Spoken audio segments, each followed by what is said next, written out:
Jim Dandy at Saratoga goes as race number 9 on Saturday. Grade 2, $600,000. This is the local prep race for the Travers, and there's not many times you say a $600,000 race at Saratoga is a prep for anything.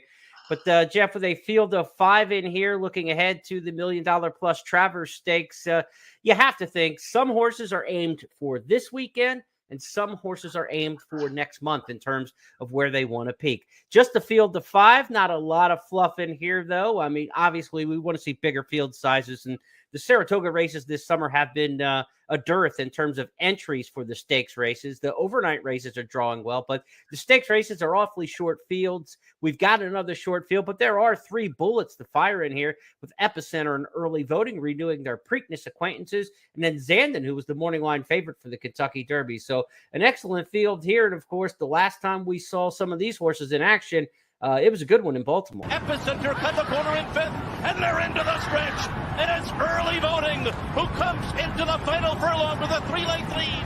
Secret Oath is second. Epicenter is on the rail. Behind them, Creative Minister. Then it's Armagnac. It is Early Voting reaching for the wire. Epicenter closing on the inside. Early Voting, Epicenter. Early Voting comes inside and wins it. He wins the Preakness by a length and a half. Epicenter was second. Now, Jeff, I know we both liked Early Voting in the Preakness. We were both on him pretty early and bullish on him that day. Is he the horse to beat coming back here in the Jim Dandy, or are we going to look somewhere else? Well, you have to remember Epicenter was one of the reasons why we liked Early Voting is because he was a fresh horse. Yeah. Epicenter was coming off a very hard race just 2 weeks previous in the Derby when he really laid his body down. He ran second. He certainly ran well, got caught and nailed in the final 50. By a horse I'm sure they didn't even see with strength. But yeah. I'm going to lean here, Jeremy, towards Epicenter. Look, I mean, you can make a case for Zandon as well, but this work here on Epicenter tells me that Asmussen is really pointing for this race. He wants to get Epicenter back in the winner's circle after 2 runner-up efforts. This work was a couple of weeks ago. And he looked fantastic, and he was asked to do it. And I think, to me, tells me that Asmussen wants this horse to get back in the winner's circle. It's okay to lose a race. You don't want to lose 2. You don't want to lose 3. And I think Epicenter is spot on. Now, the way Chad Brown's trained Early Voting, he hasn't quite been that aggressive with him, is what I'm trying to say. So I think in this race where Early Voting, who didn't make the lead in the Preakness when we thought he would, and now Chad knows he doesn't need the lead to win. He could take it if nobody goes. I wonder how aggressive Asmussen and Joel Rosario will be with Epicenter. Do you think maybe he might be sent out of there and try to establish the running and maybe have Early Voting kind of chase him? I don't know, but I do think that I think Asmussen's thinking that Epicenter has to win a race now. There's still championship aspirations for him. You don't want to go 0 for 3 here, even though his form before that was outstanding. I think it's a more important race for Epicenter than it is for Early Voting. And Zandon, what has he done wrong? I mean, I liked him in the Derby a lot. He got beat in the Derby, but he's fresh now. He appears to be training very well for Chad, and I wouldn't put it past him, especially if Early Voting and Epicenter hook up somewhere. So an incredibly intriguing race and a more important race than most Jim Dandies are, because at this stage, every win on your resume could make a difference. Yeah, we talked about Cyberknife last week winning the Haskell. I think he became the first 2-time Grade 1 winner in the division. And, this is not a Grade 1 race. It's not going to add to anybody's allure in that respect. But Epicenter's yet to win a Grade 1. He's going to try to add another Grade 2 to his resume.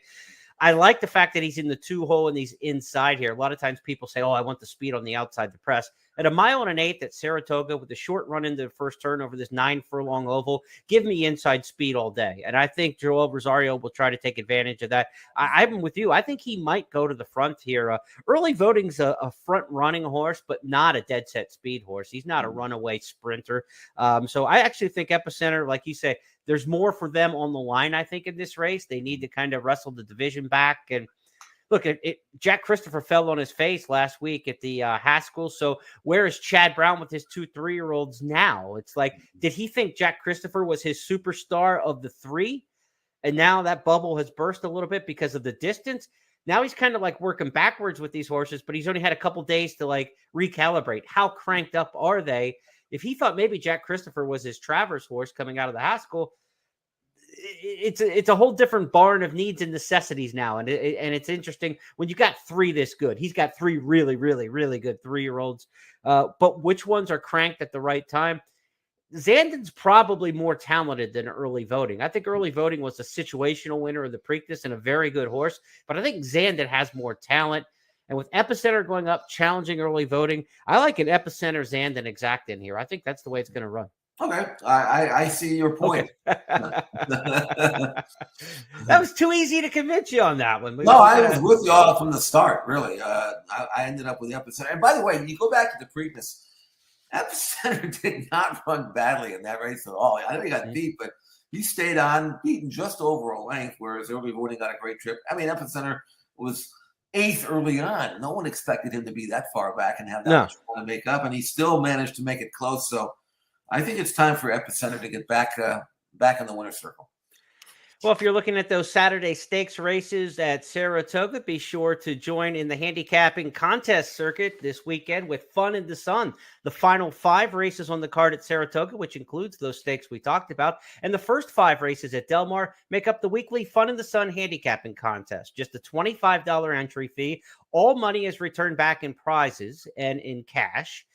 Throughout the weeks and through the final table on Labor Day weekend. You make $10 win bets in your pari-mutuel account. You keep all your winnings, but if you finish in the top 5 each week, you make your way to the final table, which is coming up on Labor Day Saturday. Weekly seasonal prizes on the line. Be sure to go to expressbet.com. Remember, tournaments not on the First Bet app, only at expressbet.com. Be sure to check out Fun in the Sun. Last 5 at Saratoga, first 5 at Del Mar every Saturday of the summer through Labor Day weekend.